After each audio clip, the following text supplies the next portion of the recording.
Mi nombre es Sergio Yepes, yo soy psicólogo, trabajo como asesor de algunas organizaciones no gubernamentales y movimientos internacionales como Amnistía Internacional y algunos partidos políticos. Durante mucho tiempo coordiné la red de atención a víctimas, una organización que fundamentalmente estaba constituida por psicólogos y psiquiatras que trabajaban el tema y específicamente daban asistencia temprana a las personas que eran impactadas por un evento. Aquí hago un pequeño repaso sobre lo que podríamos llamar una víctima, y una víctima es un sujeto que se encuentra en una situación determinada que le supera y de una u otra forma violenta su línea de vida, violenta su situación específica. Estas situaciones son potencialmente traumáticas, y potencial capacidad de generar trauma es lo que la hace estar más o menos afectada aun cuando sea una víctima. Aquí es importante hablar de que como víctima pasa por un tamiz que es el tamiz de la vivencia. Las personas son más o menos afectadas según la vivencia. Eso suena tal vez a una perogrullada, a una tontería, pero la verdad es que hay cosas que nos ocurren en Venezuela, y es parte de la ponencia que vamos a tener hoy, que son interesantes porque hemos ido normalizando ciertas cosas. Por ejemplo, muchos de ustedes habrán sido hurtados, robados en el transcurso de su vida, ¿no? La mayoría, entiendo, no tiene más de 30 años. Aquí los ponentes somos los viejos. Así que, ¿qué les puedo decir? Según cifras que tenemos específicas en el país, usted está dentro del rango de la población más vulnerable. Eso significa que a usted en cualquier momento le puede ocurrir una situación en la que un delincuente le ocurre algo, pero además que usted tenga un accidente. O estamos hablando de los dos tipos de víctimas: víctimas por accidentes o víctimas por delitos. Eso significa que aquellas personas que somos mayores de 30 años o mucho mayores de 30 años, estamos en una condición más o menos segura. Cuando hablamos de más o menos segura, hablamos de que nuestra vida cotidiana no amerita mayor riesgo. Eso podría, por supuesto, sonar un poco aburrido, pero bueno, es así. Lo cierto es que ustedes están en eso.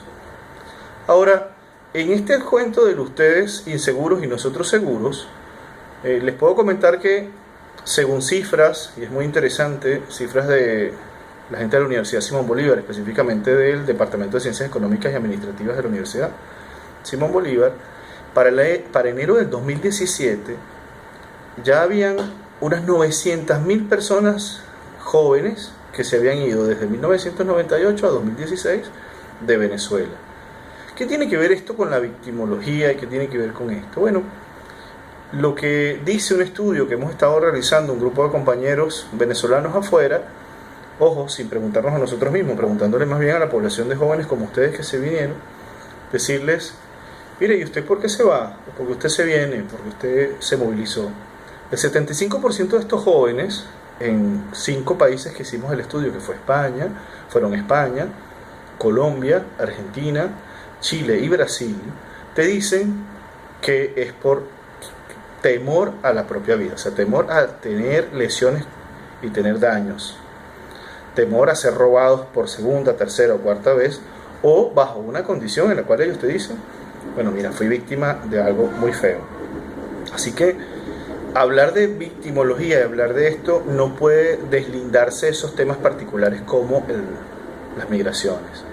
Para eso sirve, en este caso, saber qué pasa allí, por qué la gente se mueve, y eso es una cosa muy particular. No es un juego que Venezuela está catalogado como uno de los países, en algunos índices privados y algunos índices públicos, uno de los países más peligrosos del mundo. Ahora, ¿qué hay en estas cifras? Un poco porque los muchachos me pedían algunas cifras.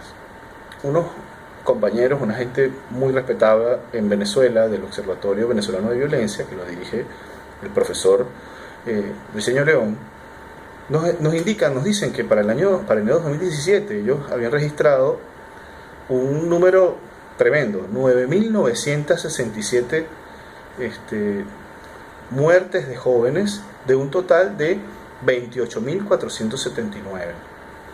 Estas personas jóvenes son gente menores de 21 años.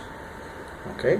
Así que esto nos da un número como de 27 jóvenes por día. Hay 27 jóvenes por día en Venezuela que mueren diariamente. Esto significaría, en promedio, con lo que sabemos de nuestra geografía, casi un poco más de una persona por estado. Entonces, eso por supuesto tiene que llamarnos la atención. Eso genera situaciones emocionales muy particulares que obligan a la reconstrucción de la vida, a la reconstitución de la vida. Ahora, ¿es una sensación esto del riesgo? ¿Es una sensación esto lo del peligro? Pues lo vemos que en cifras no lo es. Ahora, pero si yo les digo que es una persona por mes, y aquí vienen estos conceptos de la vivencia y la percepción del riesgo, usted me va a decir, no, tiene que ser más, porque en Mérida como que muere más gente, a propósito de que estamos en Mérida, bueno, ustedes. Así que es evidente que usted me dirá, no puede ser así, tiene que ser más, porque no es posible que en otros lugares tengamos tan poca gente. Bien, esas son las cifras oficiales, pero usted asume que en algún momento va a caer muerto en la calle, o muerta en este caso. Y digo muerto no por un asunto de división de género, ni porque yo sea hombre, sino porque de ese número la mayoría son hombres. Así que usted tiene más probabilidad, siendo hombre, de caer muerto por un delito en este caso. Ahora, la intención de dar estas cifras es que tú dices, bueno, ¿qué se hace con estas cifras? ¿Qué vamos a hacer con estas cifras y a dónde van estas cifras? Bueno, por supuesto, por un lado está la intervención de las políticas públicas, hay que ver qué está ocurriendo sobre eso. Ya estas cifras de víctimas no pueden ser compensadas ni atenuadas psíquicamente, es decir, tú no dejas de pensar que eres víctima, y eso es algo muy interesante, lo dicen las personas encuestadas, porque tú veas un policía, o sea, antes tú decías, existe un policía, está un policía justo al lado, y entonces yo estoy seguro, o segura. No es cierto, eso no es del todo cierto, por lo menos no en Venezuela, no disminuye la percepción del riesgo, ni la estimación psíquica de la probabilidad de ser una víctima por tener un policía al lado. En ocasiones se dice que si el sujeto que está allí o la unidad que está allí es un guardia nacional, podría ser, pero no hay elementos que diferencien entre la Policía Nacional Bolivariana y la Guardia Nacional Bolivariana. O sea, no existen esos elementos allí. Entonces, claro, las políticas públicas dirigidas a incremento en un número de sujetos en los funcionarios públicos de resguardo no disminuyen la sensación de riesgo. Segundo, estamos hablando de sistemas de atención, es decir, si usted llama, levanta el teléfono y busca al policía, el policía debería venir inmediatamente. O tener un tiempo de respuesta en ciudades como Nueva York. Ustedes dirán, bueno, seguimos comparándonos con gente de afuera, pero con ciudades como Nueva York y con ciudades como Madrid, incluso Buenos Aires, que estamos dentro de América Latina, aunque muchos digan que el sur es muy distinto al norte,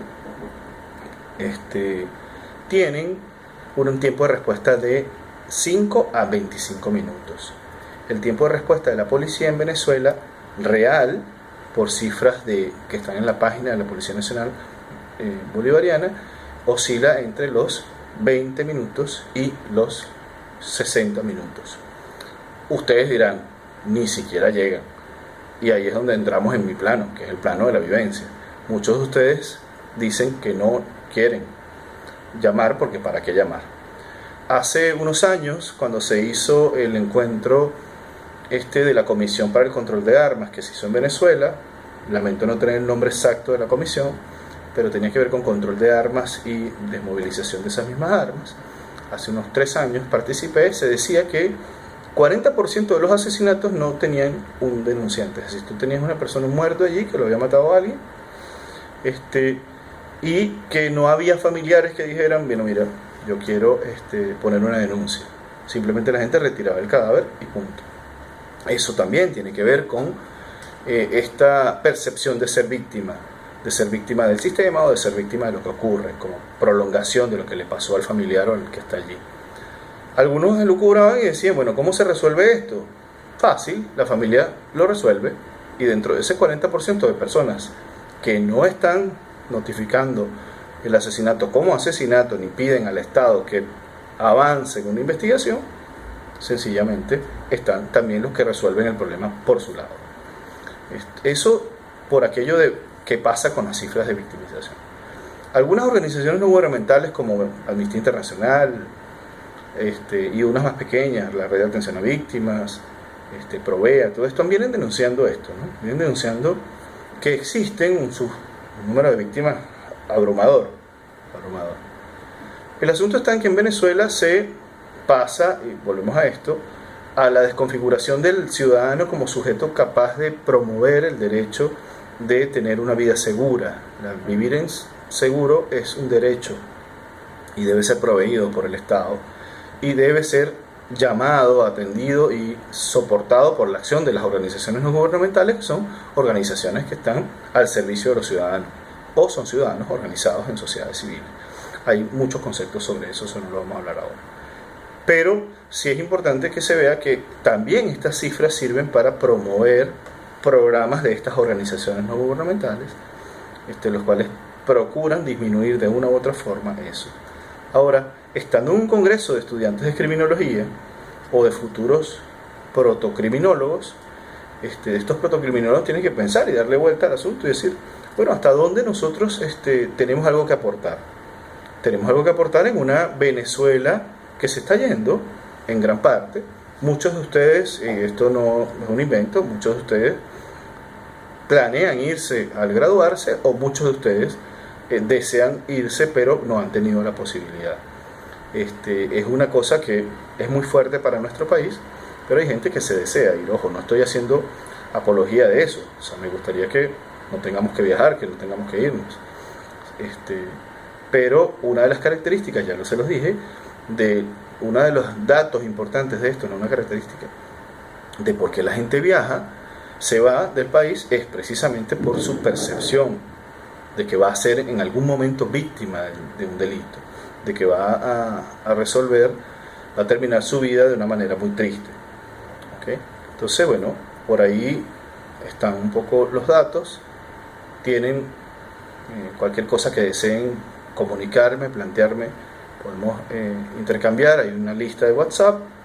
Hay otros dos elementos que quisiera plantearles. Voy a tratar de grabar otro video y mandárselos, pero voy a dejar este video en 14 minutos, cosa de 13 minutos y algo, cosa de poder enviárselos, porque la tecnología nos está, si bien es un puente, también puede ser una barrera.